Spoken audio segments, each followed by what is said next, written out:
Hi, welcome to another episode of Cancer Tamer. I'm your host, Dr. Charley Ferrer. And I'm Debra Santulli, Barone. Welcome back.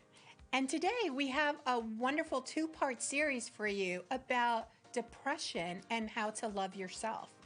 But first, Debra has some awesome information for us to be able to talk about different summits that are out there. Yeah, so as of the magazine Cure Today, there's a breast cancer summit. It's going to be online on Sunday. It's March 7th from 10 a.m. to 3 p.m. All you have to do is go to curetoday.com and you can register, and it's free.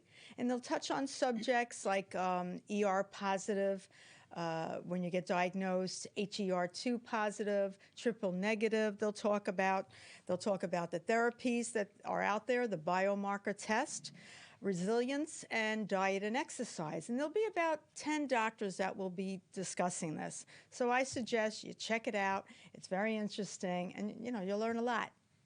Yeah. And you can find other summits and workshops and also conferences out there. There is one from Cancer and Careers that's coming up in June. All of these are free. There are also ones that are paid for. So decide which one you want to belong to, which one you want to go to, and find what's right for you. There's different ones for different types of cancer as well. So choose what you want, what's best for you.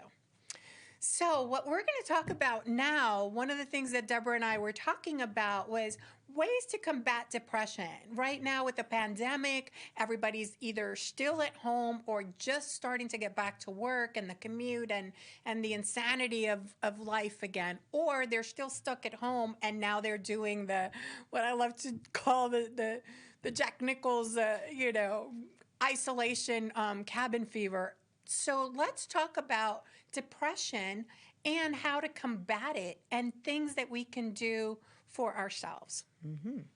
So what we put together was a little workshop on loving yourself and putting yourself first, because this is part of fighting depression. Right. So things to do to help love yourself. So noting that sometimes we have an issue with saying, oh, I want to love myself, because we tend to have that feeling that we shouldn't put ourselves first. So we can substitute different words like, be more comfortable with yourself. Make yourself more comfortable. Make yourself happy. Make yourself happy. Respecting yourself, honoring yourself, treating yourself better. Empowering yourself. So these are all words that you can use to do things to help love yourself, respect yourself, and so on. So let's talk about what that looks like. Okay. So what activities make you happy? Think about that and question yourself. For me, I like walking, I love exercise, and I like cooking. Yeah. Other things that you can do, you can draw and create. I love creating. We have the crochet club. And so for me, that's a way of being able to bring my creative side out. Debra loves to walk and dance. Because you love dancing. Only there's no clubs out there to go dancing and boogieing. You make a party in your house. We'll try it. I have an old-fashioned jukebox, and so I start putting in, and I put the quarters in, and I start just dancing in my living room. Right. So you can do things like that. Learn a new language. I love the learning a new language. Eu falo português pouco. So that means that I speak a little bit of Portuguese. Beautiful. I'm learning. That's so good. And I wanted to say, that old saying about you can't teach an old dog new tricks? Well, I really hate that saying because that's not true. Mm-hmm. We've been taught that that's true. But actually, you can learn new things. It just might take a little bit longer. Right. That's true. Like I learned the ukulele 2 years ago, and it was I decided to do it to prove to my family, I'm not as spastic as they think they think I am, especially with the electronics. And I said, I got to find something I can learn and show them.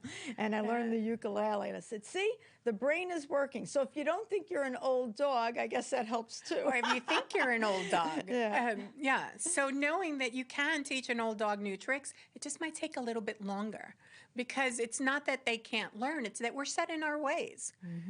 So we have an expectation of what the world is supposed to look like, and sometimes we need to change our expectations. You can plan a new trip. I'm planning my trip to Peru. So, it doesn't have to happen today. It doesn't have to happen this year, but you can plan that trip. You can set up, where am I going to go? What am I going to do? How am I going to get there? Plan. It's awesome. And you can plan more than one trip. That's true. I have a friend actually that's renting an RV, and at the end of this month, her and some people, well, 2 people, are driving all the way to Florida.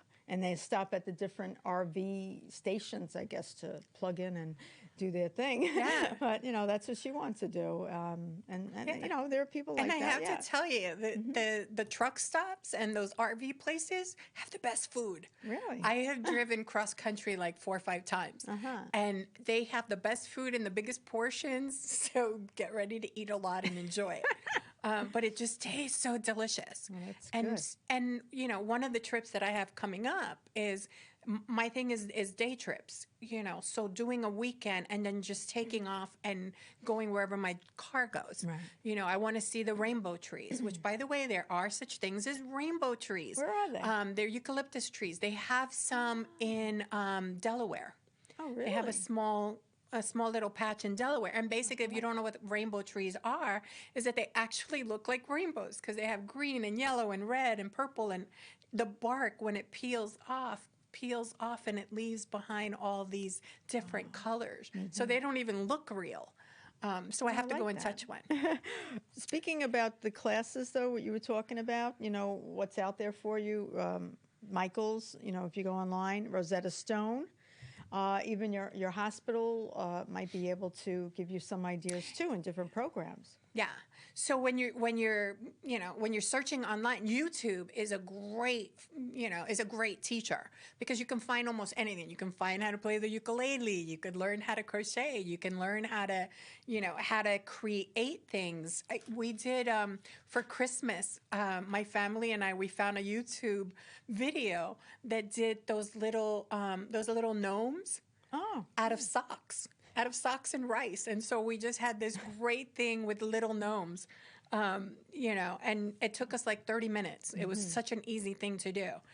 So you can find how to do and how to play and how to learn something new, including learning a new language. True. Like a lot of people have said, I've heard through the year with COVID, that they're bored. Now, I know I'm not bored. I don't know. There's always something to do, whether it's, clean your house, clean a drawer, clean a closet, get rid of stuff, because there are people out there that are less fortunate and can use your treasures that you're not using anymore. Yeah. So that's important. And you can go online, you could do Zumba, you can do dance, you could do so many things. There's actually an exercise, I think it's like 20 minutes. Joel Harper on YouTube, Level 1 exercise. And that exercise, those exercises were also in a book that Dr. Oz wrote. So check it out. It's not hard at all. Yeah, and you can find different kinds of workout. So that's one of the wonderful things about YouTube, because you can find Pilates, you can find yoga, you can find, if you're doing power building and things like that, that's all online. I mean, it's amazing what you can find on YouTube or on Vimeo or, any other program. And if you can't find it, create it. Right. Make it for somebody else. Even if it's something as simple as, this is the perfect couch potato, and you're going to teach somebody how to be a couch potato. I mean, we are so creative. We just never give ourselves credit for it. Well, yeah, because people get down and depressed and they don't think of that. But also, whatever exercise you're doing or movement, you have to get approval from your doctor. That's important, because if you're starting from not exercising at all to gung-ho exercising, no, you need to talk to your doctor. That's important. Or even like with me, because I exercise often, when it snowed, I love getting up, getting out there at 9 in the morning and start shoveling. It was so quiet and so peaceful and so beautiful. It was so nice. And my neighbor was knocking on the window. What are you doing? What are you doing? Are you crazy? What do you mean? What are you doing? I'm not shoveling. But it is that piece of, if you're just starting to exercise, then, don't try to run a marathon because that's just going to kill you. But you can do little things, and don't make the excuse of, well, Debra said I needed to wait for my doctor and go and ask them. Don't wait for that 3-month later appointment.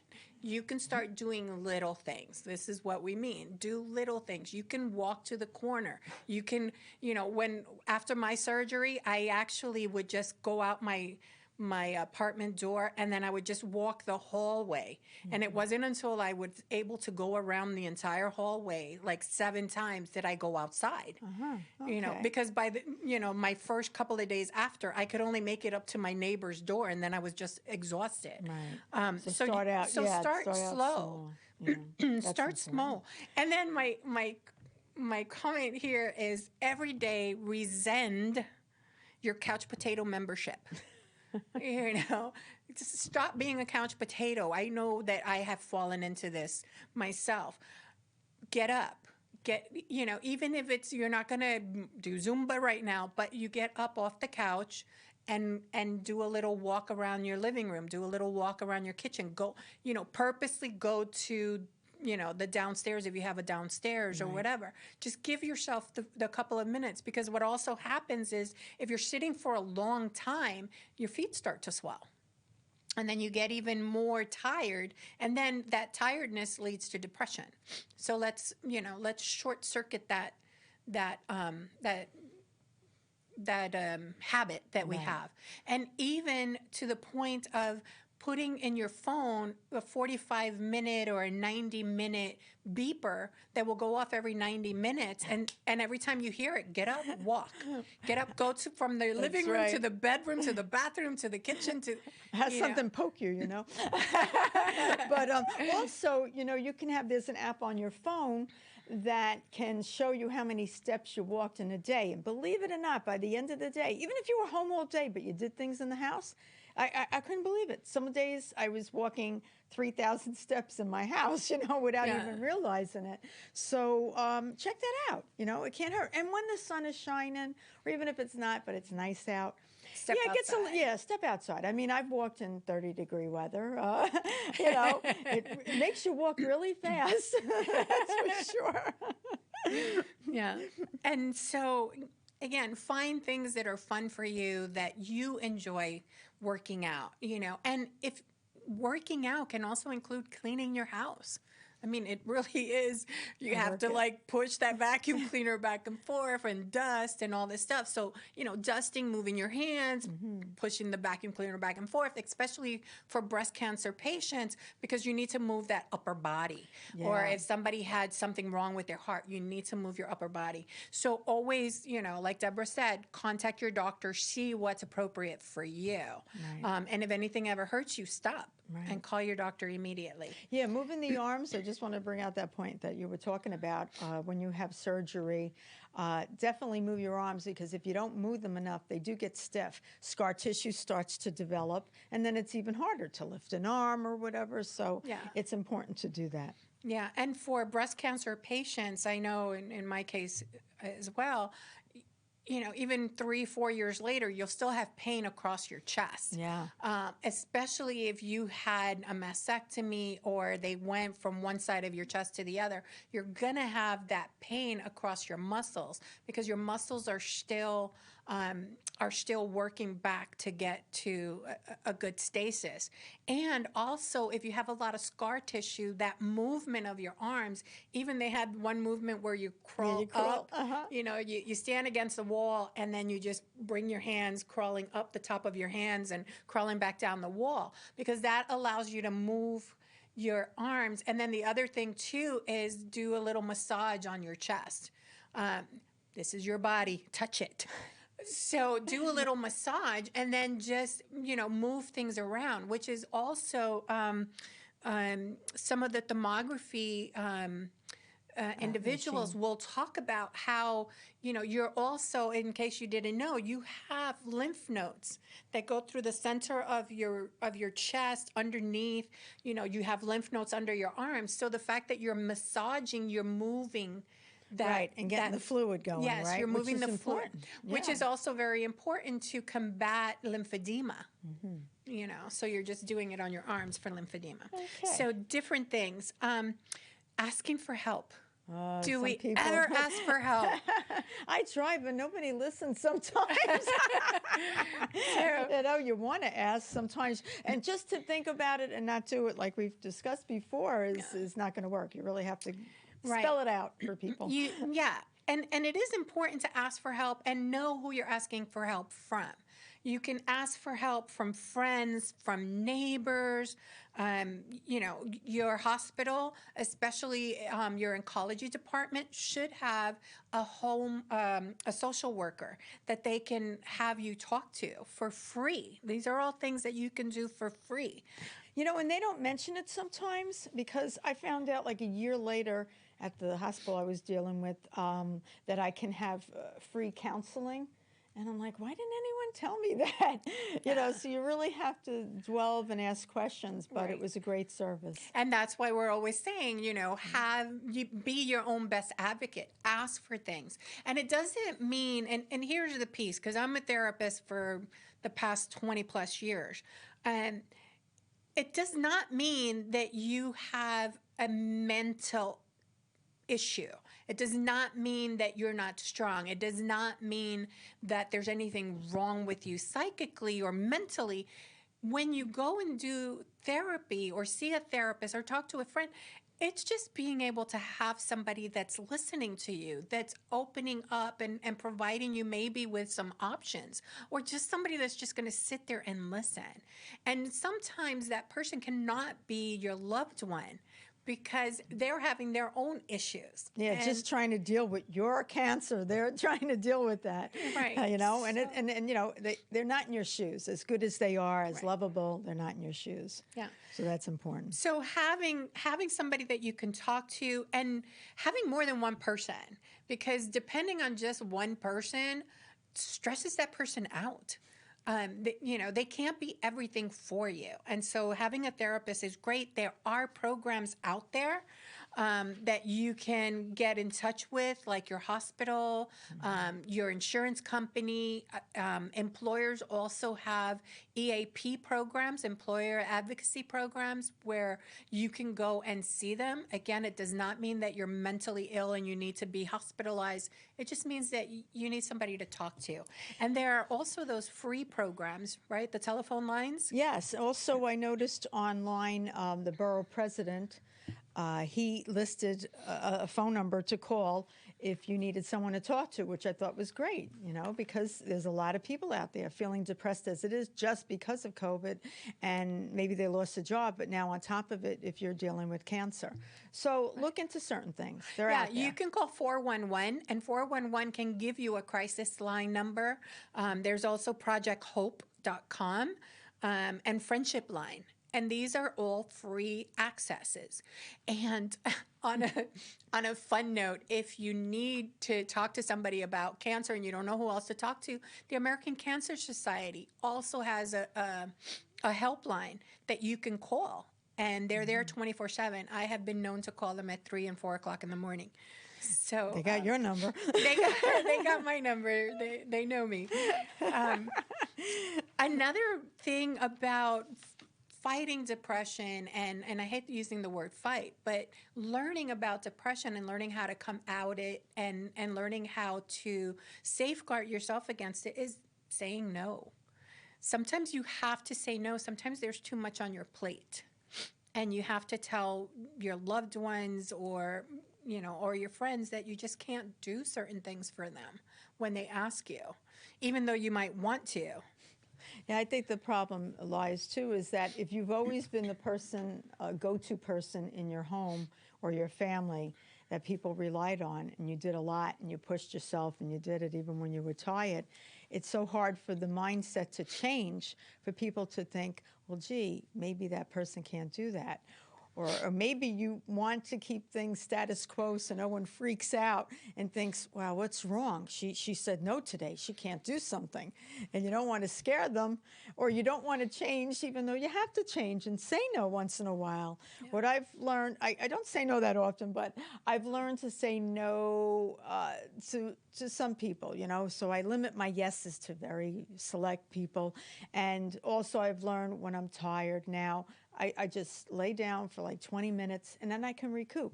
Exactly. Yeah. Exactly. So by saying no, you're respecting yourself, right. and you're giving yourself the time that you need. And it's okay to say no. Right. It also teaches your family and your loved ones and everybody else that they empower themselves. I can't do this for you right now, or no, that's not something that I'm comfortable doing. Mm-hmm. And so you have to trust in yourself to say no, right. And then not feel guilty about it, because we jump right into the guilt. Especially as women, we jump right into the guilt. Yeah. And so stop the guilt. Right. You don't need to do that just because you say no. Mm-hmm. Later, you're going to say yes to something else. Yeah, that's true. But I've learned one thing I did for myself, I guess, this month was I took a course online, a one-day course, Beacons of Change, and it was to teach yourself a little bit of Reiki. And the mantra is to say, I love myself just for today. I'm going to think about me, and just for today. You have to take care of yourself. So yeah. I've been saying that every night when I go to sleep, before I fall asleep. You got to start saying it in the morning. Yeah, I think so. To start your, yeah. So, and it is true for, even if you do that little piece of self-care for 5 minutes, mm-hmm. Especially for moms and someone that has a lot of people around them, take that 5 minutes. Even if the 5 minute is running into the bathroom, locking the door, and just being quiet. Yep. You have to do that. I know as a child, the only place that I could find quiet in my home was if I went into the bathroom. Oh, yeah. And nobody would bother me, and I would sit there and do my writing and journal and draw and nobody would bother me. But if they saw you in the living room or watching TV, they interrupt you. You had to do something. So find a quiet place for yourself. Okay. Another piece too is choose your friends wisely. This is so important for everyone to do. I mean, we try to be nice, we try to be accommodating, but it is that piece of sometimes the people that we choose to be friends with are toxic. And so we need to step back from that. And it's okay to go, this is not the friend that I thought I was getting. Or this is not the person or the behavior that I want to be around. And it's okay to step back. And it's okay to limit yourself and limit your exposure to that person. And understanding that sometimes those toxic people are people we love. They can be family, they can be friends, they can be coworkers we can't get away from. They can be kids, spouses, anyone. And so being able to sit down and say, this isn't the relationship that I want, let's change it. Or if it's a family member, it's like, you know what, I need to step away from you. Right. And take a little time to yourself and limit your exposure. So... So we talked about counseling programs already, EAP, your insurance company, the other piece too is the self-help programs that are out there. Oh, true. The Open Center, the New York Open Center has some wonderful events that you could do online. Everybody is online. Oh, it's online. Okay. Yeah, that's important. Michael's does a lot of stuff online, drawing and things like that. So again, you are helping yourself by doing your own self-care. Right. Oh, I heard even, what was it, JCC, where I was taking ukulele lessons. Now they have them on Zoom. They have exercising on Zoom. They have Pilates. They have all kinds of courses, art, anything. So you can do things like that too. Keep busy. You can still go to the library and get a book. You can't sit in the library and read it, but you can pick up a book. Yeah, and I love the books. And you can even, write your own memoirs. I mean, this is a wonderful time to start writing. Yeah, you do that often. To start writing. We have several books that we did for Cancer Tamer, and books on breast cancer, books on inspirational thoughts and ideas, journal books. So those are all available out there too. And think about yourself and not your wallet. A lot of times you can find courses, really dig for them online, and they're free or they're minimal price. Learn something new. You can come to CTV and become a producer and have your own talk show. Right. Or you can volunteer for Cancer Tamer and help us out in different ways, social media or anything. Right. Yeah. And we help other people. So, you're giving back. And loving yourself isn't just one thing. It can be sexual. It can be physical. It can be spiritual, mental. We love ourselves in so many different ways and find what's right for you. I think that could work. Yes. It could work. It's okay to be a little bit selfish. Yeah. That's hard sometimes, but yes, I guess when you have cancer, yes, that you need to think about yourself once in a while, because if you rely on other people to think about that, it might not happen. So you really have to take it upon yourself. Yeah, and I do believe in journaling. I'm a big believer in journaling. So if you don't know what journaling is, it's basically writing down your thoughts. It's like keeping a diary. The only difference with journaling is that you're not just writing everything that happened. You're making a little bit of leeway. You're trying to ask yourself questions and then answer them. And I always recommend when I work with individuals on journaling, I always recommend get a whole bunch of different colored pens and pencils. And the reason is there's different parts of yourselves that likes a different color. And so allowing that part of yourself to talk in that color. And what you'll find if you do this is that you'll ask yourself a question, and then another part of yourself will answer, and then maybe another part of yourself will answer. So if you ever had that feeling that there's more people in you, me, myself, and I, and you have different parts of yourself, the good one, the bad one, the one in between, those parts will talk in different colors. And allowing yourself to talk in different colors or even draw in different colors. That's beauty. So, your journaling can be drawing, writing, so on. And I always say write and use black to write a question and then answer. Mm-hmm. And you'll be surprised when you go through your journal later, not immediately, but give yourself a day or two and go back and read through your journal. And what you might find is that you don't even remember half the things you wrote. Oh, that makes because sense. it's your subconscious coming forward and talking for you or talking to you and sharing knowledge. I think that's fun. It sounds like a lot of fun more than anything, and to really learn about yourself. It is a lot of fun. That's a good idea. And it also takes some courage because there are pieces and places we don't want to go. Right. So if you find that you're journaling and you step across something that happened in the past or something that's really bothering you, remember the examples that we gave about connecting with others. Go and talk to a counselor, go and talk to a friend, call a crisis helpline. Find a way to keep yourself safe if those issues come up. So we have been talking about depression and ways to love yourself. This is a 2-part series, so we have one more to come. Thank you so much for being with us. And you can contact us at info@cancertamer.com. I'm Dr. Charley Ferrer. Thanks for watching. Thank you.